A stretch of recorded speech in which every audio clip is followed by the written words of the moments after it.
Hello, everyone. We are now going to see the myeloid maturation patterns and how we can track different populations that are maturing in flow cytometer. So here we in CD45 versus site scatter, we have our lymphocytes, monocytes, granulocytes, and blasts. So now the blasts, which are marked in maroon, and granulocytes, which are painted light and dark green and fluorescent green. Let's just focus on these three set of population. In 38 versus 34, you can see that the blasts are losing 34 and gaining CD38. So that's normal maturation. The hematopoietic stem cells, when they start with, they are 34 positive and negative for CD38. So they start here, but as they mature, as they become as the blasts go through different phases of maturation, I'm not saying as the blasts become promyelocytes, as the hematopoietic progenitor cell goes through the phase of maturation as a blast, they gain CD38 and then they start losing CD34. So that's how the blasts mature to the next stage, which is promyelocytic stage.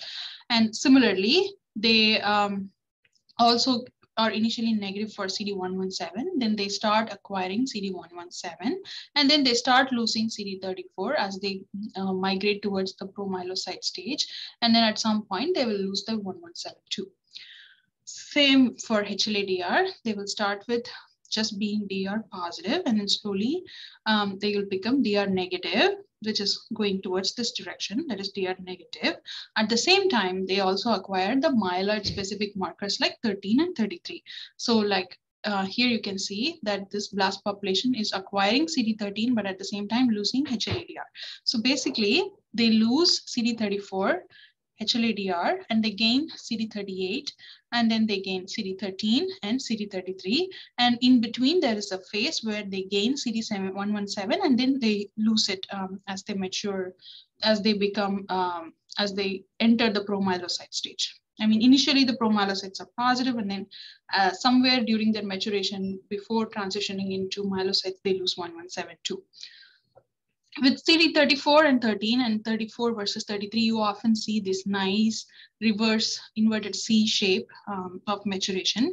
So initially the blasts start as just CD34 positive, they are negative for CD13, and then slowly they acquire their CD13, then they lose their CD34, and then this is where the promyelocytes sit, and at this stage, they have lost their CD34 and they are just CD13 positive.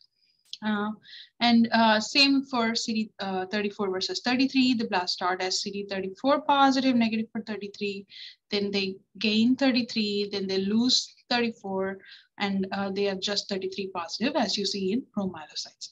And the population that has brighter CD33 is the monocytic population. So now if you see that as they mature, they lose their CD34 and HLA-DR, and they gain 33, 13, and a little bit of 117. So that's what is your promyelocytic phenotype, and which is what you also see in acute promyelocytic leukemia.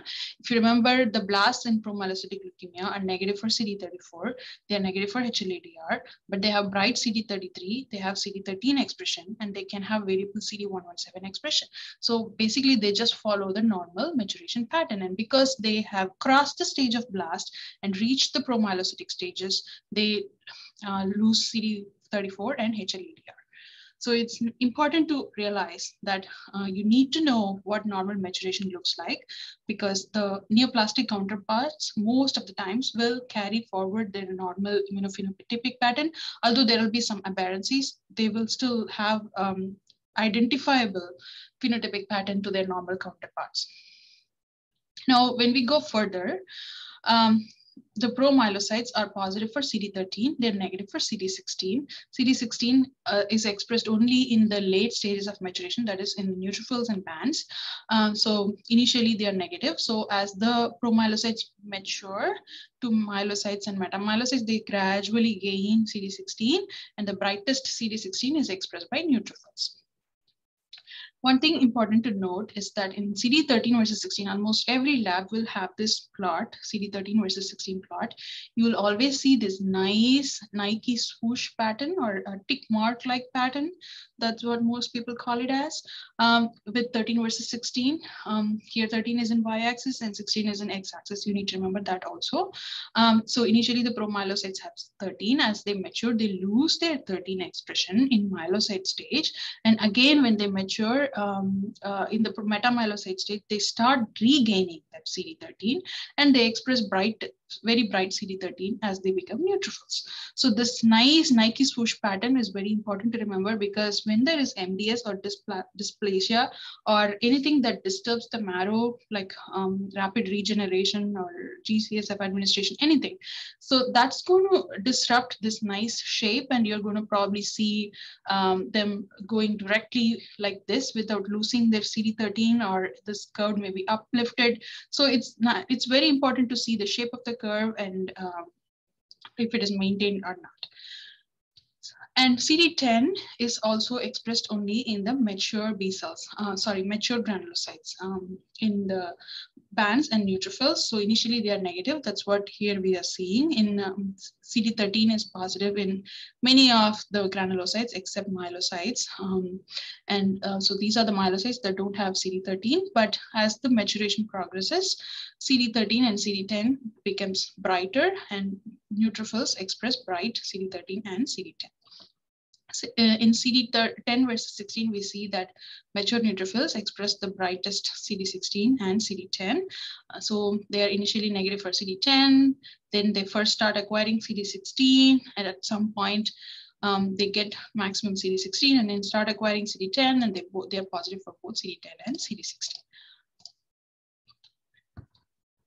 11B is a marker that is acquired by these myeloid cells in the stages of maturation of myelocytes and metamyelocytes. So initially, promyelocytes are negative for 11B, and then myelocytes start acquiring 11B. So myelocytes are these which are negative for 13. So they start acquiring 11B, then they get more and more 13, and then mature neutrophils express bright 11B and CD13.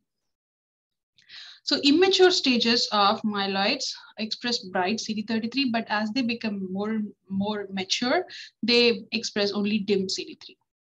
And similarly, CD64 is expressed by some of the immature myeloid cells like myelocytes and metamyelocytes, but as the cells mature, CD64 expression is either dim or lost. And HLA-DR is not expressed by anything beyond the blast stage in normal myeloid maturation. So any asynchrony or disruption in this maturation pattern, you have to start thinking about either something reactive or myelodysplasia or regeneration, something that is disturbing the marrow. Now, there are two other populations that sit with the blasts in the blast gate here, which are your basophils and plasmacytoid dendritic cells. So the markers that can be used to identify these populations are CD123, CD38, and HLA-DR. Now, both basophils and plasmacytoid dendritic cells are positive for CD123, but your basophils are negative for HLA-DR. PDCs are positive for HLA-DR. So HLA-DR helps in separating the two populations. So again, that's what we see here. Basophils are negative for HLA-DR. Basophils also express bright CD38, not plasma cell bright CD38, just CD38. And the other population that can sit in the granulocyte gate are eosinophils. So eosinophils have high site scatter, so they kind of are inseparable from the granulocytes that sit here, but they have brighter CD45, so they are usually here. And the markers that can help separate eosinophils and neutrophils are CD10 and CD16. Eosinophils are negative for both 10 and CD16, whereas neutrophils are positive. And also eosinophils are positive for 11B and 13. So when we use the combination of all these markers, you can help distinguish between eosinophils and neutrophils. Now coming to the next close lineage, that is the monocytic lineage.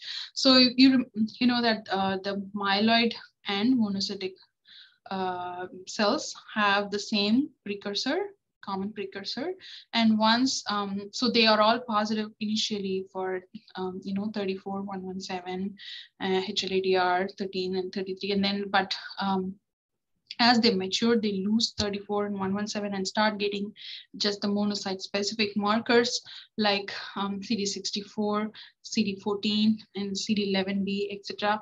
CD33 and HLA-DR are the brightest in the monocytic lineage. So nothing else expresses that intensity of 33 and HLA-DR like the monocytes.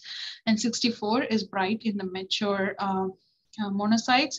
Slight, and if you see CD14 is not expressed by immature monocytes or the monoblasts, only in the late stages of maturation 14 is acquired and mature monocytes express bright CD14, but CD64 is expressed in pretty much all stages of maturation.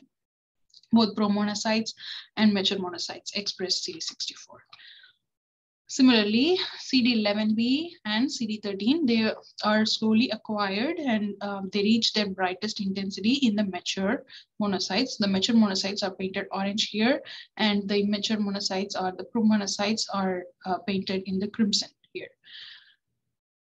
But HLA-DR, like I said, HLA-DR in CD33 is positive throughout, and HLA-DR is brighter throughout the phases of maturation of monocytes.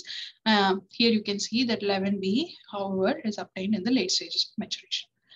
Same way, CD33 is brighter, and CD13 and 33 are both brightest in the late stages of maturation, that is in the mature monocytes.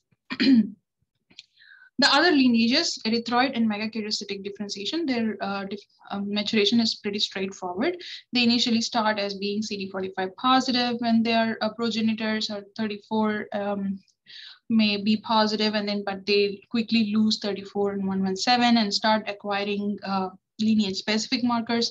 So for erythroid, they will start acquiring CD71, glycophorin A, and CD36. So those are brightest markers for erythroid lineage. For megakaryocytes, they will start acquiring CD61, 41, and 42. So one thing that can differentiate between megakaryoblast and mature megakaryocytes is CD42 expression. Megakaryoblast do not have CD42, whereas mature megakaryocytes express CD42. So that's with the myeloid maturation. Thank you.